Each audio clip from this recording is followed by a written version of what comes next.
Selamat datang di Pengadilan Negeri Mungkit. Berikut informasi mengenai prosedur pengajuan perkara perdata, gugatan sederhana, gugatan dan permohonan secara umum. Prosedur pengajuan gugatan sederhana. Menurut Perma nomor 4 tahun 2019 tentang perubahan atas Perma nomor 2 tahun 2015 tentang tata cara penyelesaian gugatan sederhana. Penyelesaian gugatan sederhana dengan nilai gugatan maksimum yakni Rp500 juta yang diselesaikan dengan tata cara dan pembuktiannya yang sederhana. Gugatan sederhana diajukan untuk gugatan 1. Cedera janji 2. Perbuatan melawan hukum dengan nilai gugatan material paling banyak Rp500 juta. Adapun perkara yang tidak termasuk dalam gugatan sederhana, yakni perkara yang penyelesaian sengketanya dilakukan melalui pengadilan khusus dan sengketa hak atas tanah. Syarat-syarat gugatan sederhana. 1. Nilai gugatan material maksimal Rp500 juta.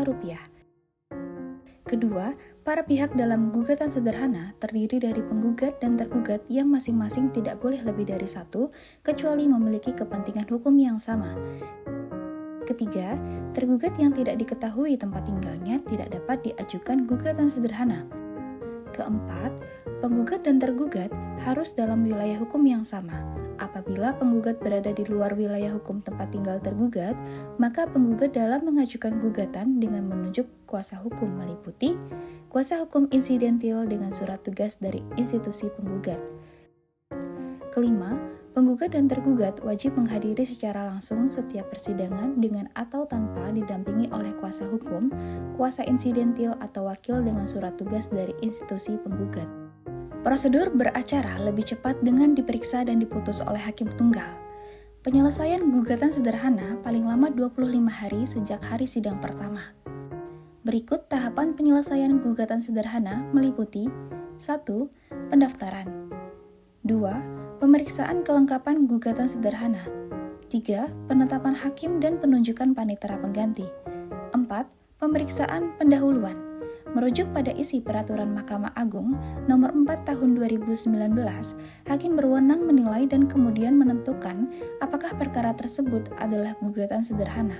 Di dalam pemeriksaan pendahuluan, apabila dalam pemeriksaan hakim berpendapat bahwa gugatan tidak termasuk dalam gugatan sederhana, maka hakim mengeluarkan penetapan yang menyatakan bahwa gugatan bukan gugatan sederhana, mencoret dari register perkara, dan memerintahkan pengembalian sisa biaya perkara kepada penggugat. 5. Penetapan hari sidang dan pemanggilan para pihak. 6. Pemeriksaan sidang dan perdamaian. 7. Pembuktian. 8. Putusan. Terhadap hasil putusan gugatan sederhana dapat mengajukan keberatan.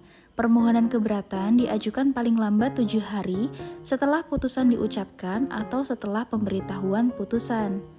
Pada tahapan ini, perkara akan diperiksa ulang oleh majelis hakim yang terdiri dari 3 orang hakim tanpa memeriksa atau meminta keterangan tambahan dari para pihak. Keberatan ini diputus majelis hakim sebagai putusan akhir, sehingga tidak tersedia upaya hukum banding, kasasi, atau peninjauan kembali. Prosedur pengajuan gugatan antara lain yakni gugatan perceraian non-muslim, perbuatan melawan hukum, wan prestasi, dan lain-lain. Adapun persyaratan yang perlu dilengkapi antara lain surat permohonan atau gugatan, surat kuasa apabila menggunakan kuasa hukum, kemudian bukti yang menguatkan seperti KTP, kartu keluarga, akta kelahiran, fotokopi beserta aslinya, dan bukti lainnya. Tahapan penyelesaian gugatan. Pendaftaran, memeriksa kelengkapan dokumen gugatan, penetapan hakim dan penunjukan panitera pengganti, penetapan hari sidang, proses persidangan meliputi mediasi, pembacaan gugatan, jawaban, replik, duplik, pembuktian, kesimpulan, dan putusan. Prosedur pengajuan permohonan. Adapun jenis permohonan yang dapat diajukan antara lain yakni permohonan pengangkatan anak, permohonan perubahan nama, permohonan akta kematian, permohonan pengampuan, permohonan dispensasi perkawinan, dan lain-lain. Tahapan penyelesaian permohonan. Pendaftaran, memeriksa kelengkapan dokumen permohonan, penetapan hakim dan penunjukan panitera pengganti, penetapan hari sidang, proses persidangan meliputi pembacaan permohonan, pembuktian, dan pembacaan penetapan. Pendaftaran perkara perdata dilakukan dengan melakukan registrasi akun bagi pengguna lain, yakni perorangan, badan hukum, dan kuasa insidentil. Dilakukan pada meja e-court pengadilan dengan membawa KTP untuk pengisian data pihak dan mengupload dokumen. Dan dilakukan verifikasi oleh petugas pengadilan untuk melanjutkan prosedur berperkara. Apabila pengguna merupakan advokat, maka melakukan registrasi pengguna terdaftar dengan aktivasi akun yang dilakukan oleh pengadilan tinggi. Setelah mendapatkan notifikasi melalui email pengguna yang terdaftar pada akun e-court, pengguna akan mendapatkan email user dan password. Kemudian, dapat login pada e-court Mahkamah Agung. Pada tampilan dashboard, pengguna dapat melakukan pendaftaran perkara sesuai dengan kebutuhan jenis perkara, yaitu gugatan sederhana, gugatan, permohonan yang tersedia di menu pendaftaran perkara. Selanjutnya, pilih tambah permohonan. Pengguna dapat mendaftarkan gugatan sederhana atau gugatan atau permohonan melalui situs e-court dengan memilih pengadilan tujuan mendaftar perkara, yakni Pengadilan Negeri Kabupaten Magelang di Mungkit.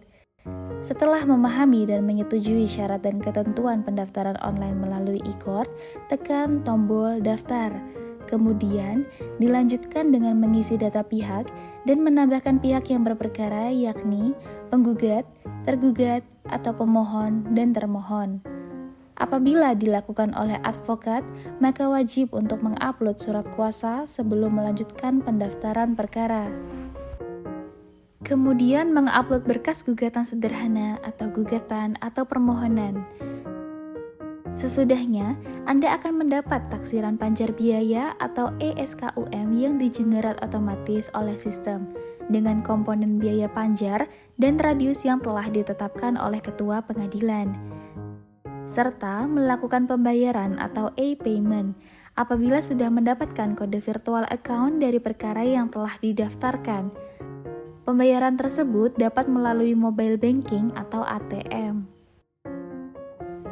Sesudah melakukan pembayaran, maka pihak pengadilan akan melakukan verifikasi dan validasi untuk mendapatkan nomor perkara, dan nomor perkara tersebut diinformasikan melalui e-court atau email pengguna. Maka pengajuan perkara tersebut telah selesai, dan Anda dapat mengakses informasi perkara melalui situs e-court Mahkamah Agung, serta pengguna akan dilakukan pemanggilan sidang secara elektronik yang disampaikan melalui email terdaftar.